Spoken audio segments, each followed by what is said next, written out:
मेरा वही है आपसे, आप भी अपने विस्तार के साथ अपना जवाब दीजिएगा। क्या भाषा, क्षेत्र, इन चीजों के ऊपर की जा रही राजनीति पहले इतना ज्यादा रिजल्ट दे पाई है कि इस बार वो रिजल्ट दे पाएगी, इसका यकीन हो जाता है चुनाव के ऐन पहले या चुनावी आहट होते ही? क्या ये पत्ता, क्या ये चीजें काम करेंगी?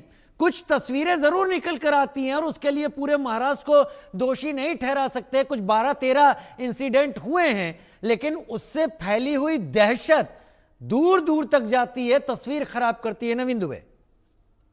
बिल्कुल राजीव जी, देखिए दो तीन चीजें हैं। सबसे पहली चीज तो ये है कि उद्धव ठाकरे हो या राज ठाकरे हो, ये लोग कोई जमीनी नेता नहीं है। इनने अपनी दम पर कोई राजनीतिक पहचान अपनी स्थापित नहीं की है। इनको अगर कोई पहचान मिली है तो विरासत में मिली है, और वो विरासत थी बाला साहब ठाकरे की।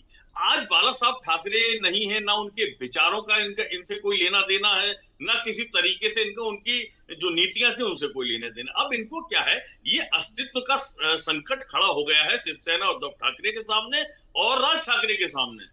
दोनों को दिखाई दे रहा है कि चूंकि अब जब से शिवसेना एक नाथ शिंदे अलग हो गए हैं और वो उसको उनको मान्यता मिल गई, तब से इनके सामने अस्तित्व का बड़ा संकट खड़ा हो गया है।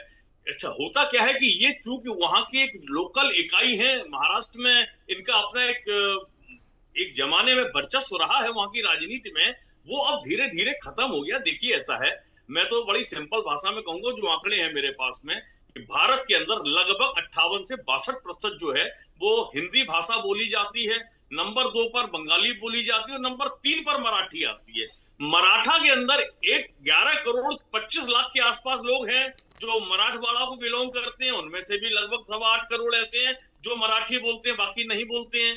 अब मेरा एक सवाल और है, जो भी दर्शक शिवसेना उद्धव ठाकरे या राज ठाकरे के समर्थक इस डिबेट को सुन रहे हैं, मेरा उनसे एक बड़ा सीधा सवाल है कि सवाल कीजिए अपने नेताओं से, इनसे पूछिए उद्धव ठाकरे जी के इनके बच्चों ने कौन से मराठा स्कूल में पढ़ाई की है, उन्होंने खुद कौन से मराठा स्कूलों में पढ़ाई की है, राज ठाकरे ने कौन से मराठा स्कूलों में अपने बच्चों को पढ़ाया है। ये तो टॉप के कॉन्वेंट में पढ़ाए, और आज की तारीख में मैं समझता हूँ इनके बच्चे भी विदेशों में पढ़ रहे होंगे। तो अब आप मराठी भाषा के नाम पर वहां की जो आम जनमानस, उनको क्यों पीछे धकेलने का काम कर रहे हैं भाई? क्यों आप ये बेमनस्य फैला रहे हैं लोगों के बीच में? भाषा क्या है? भाषा की सरल परिभाषा ये होती है कि जिस तरीके से, जिस भाषा में हम जो बात कहें सामने वाले को समझ में आ जाए, वही भाषा है।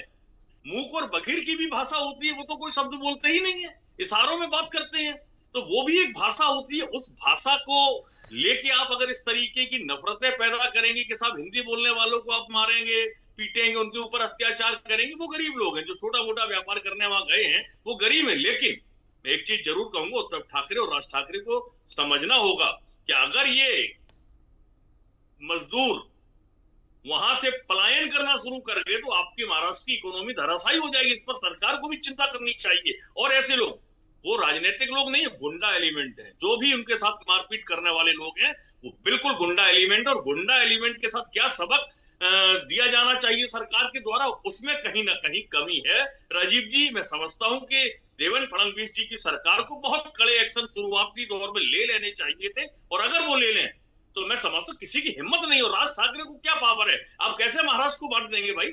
महाराष्ट्र में मुंबई जो देश के अंदर आर्थिक राजधानी है, और आज की तारीख में हम जिन परिस्थितियों से अमेरिका से लड़ रहे हैं, जूझ रहे हैं, उस परिस्थिति में आप इस तरीके का विद्वेष देश के अंदर पैदा कर रहे हैं, देश की आर्थिक राजधानी में, ये कैसे चलेगा? वहां पर मैं समझता हूँ 30% जो आंकड़ा बताया जा रहा है कि बीएमसी के चुनाव में 30% मराठी लोग होते हैं, उनकी भागीदारी होती है। 70% कौन लोग है?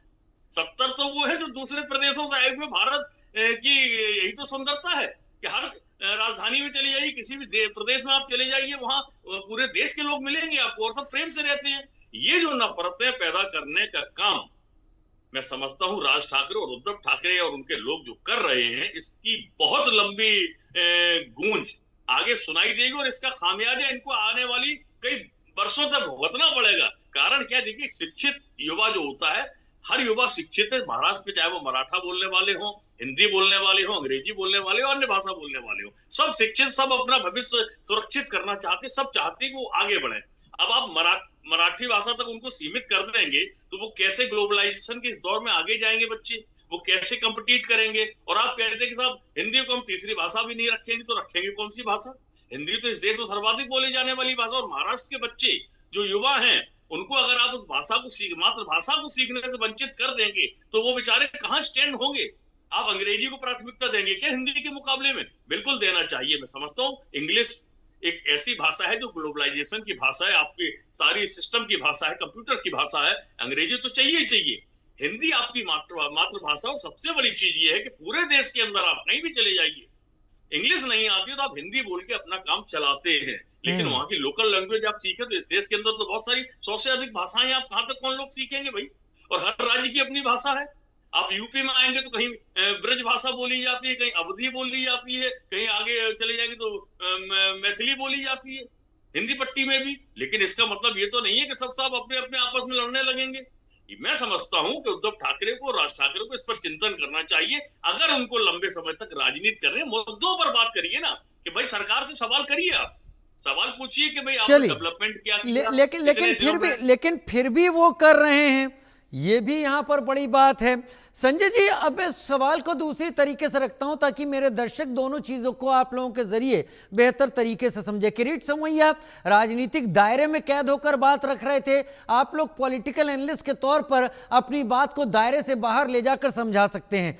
चुनाव है तो सब जायज है, हर पार्टी चुनाव को अपनी नजर से देखती है।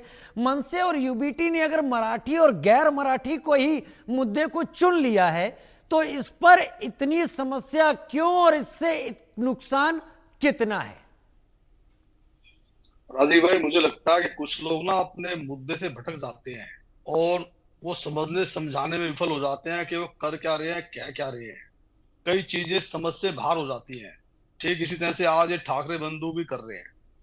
एक फिल्म में एक गाना था, राजीव भाई मैं थोड़ा सा इसको अलग तरीके से बताने की कोशिश करूंगा। उस गाने को अगर आप देखते हैं तो मेरे ख्याल से सभी ने देखा होगा, मुगले आजम फिल्म का वो गाना था। और उस गाने के अंदर अनारकली को दीवार में चिनवाया जा रहा होता है, और जब दीवार में चिनवाते हैं तो उसने गाना गाया दीवार में चिनते समय कि जिंदगी उसी की है जो किसी का हो गया, प्यार ही में खो गया। देखने से ऐसा लगता था कि जैसे ये बड़ा दर्द भरा गाना है, मगर फिर जब इसके अगले अंतरे को सुनते हैं तो फिर वो कहती है कि ये बहार ये समा कह रहा है प्यार कर, किसी की आरजू में अपने दिल को बेकरार कर, आ रही है ये सदा लूट प्यार का मजा। अब ये बात समझ से बाहर हो गई कि ये गाना एक रोमांटिक गाना है या दर्द भरा गाना है। तो ठीक इसी तरह से अगर ठाकरे बंधु भटक चुके हैं, इन्हें समझ ही नहीं आ रहा, समझ पा रहे कि वो खुद नहीं समझ पा रहे उन्होंने कौन सा मुद्दा हाथ में लिया है। तो ठीक इसी तरह से ठाकरे बंधु अब ये सिर्फ जैसे पहले कहावत होती थी कि ठाकुर तो गयो, एक दिन ये बात भी मुंबई में मराठी मानस में उठेगी कि ठाकरे तो गयो। तो एक ठाकरे वो थे जो चले गए इस दुनिया से मगर अपना नाम छोड़ गए, और एक ठाकरे ये हैं जो जिंदा रहते हुए राजनीति से चले जाएंगे। तो ये ठाकुर तो गयो, ठाकरे भी गयो, और ये जो रह गए हैं ये बस नाम के मजमून है और कुछ भी नहीं।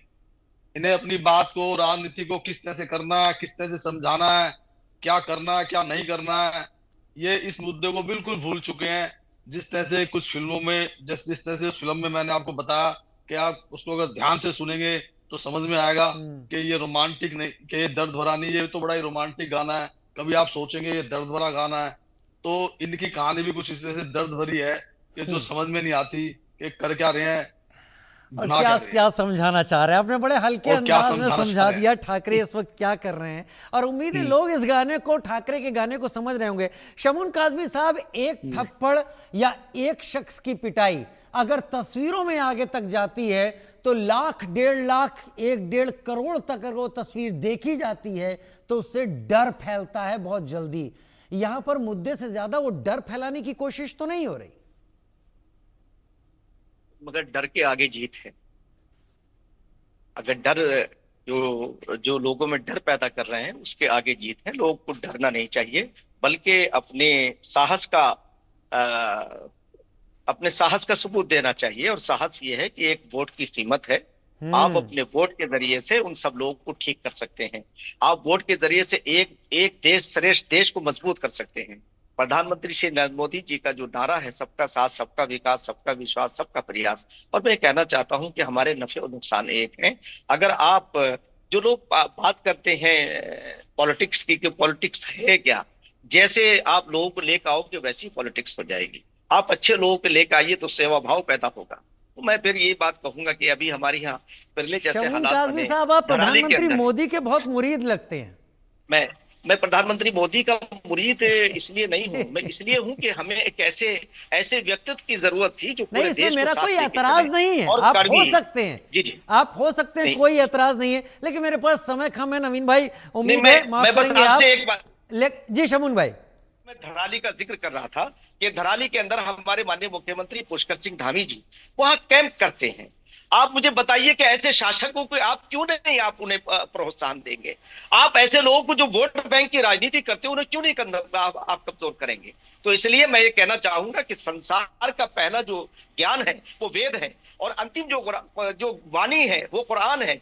एकम एवं अद्वितीयम ला इलाहा इल्लल्लाह मोहम्मद रसूलुल्लाह, वन गॉड विदाउट सेकंड, अव्वल अल्लाह नूर उपाय कुदरत के सब बंदे, एक ही नूर से सब जग उपजे, कौन भले कौन बंदे। हमारे दूध और खून के रिश्ते हैं, और इन दूध और खून के रिश्तों की अगर किसी ने परवाह की है तो वो आज देश की सरकार और देश के शगुन काजमी, मैं समझ गया आपने इतना कुछ बोला है। ये चीज वो लोग समझें जो बीच में दूरी पैदा करने की कोशिश कर रहे हैं। मैं चाहूंगा कि एक बार आपके साथ व्यक्तिगत बैठूं, क्योंकि आपने जितने मुद्दों को समेट लिया जवाब में, मुझे लगता है कि बहुत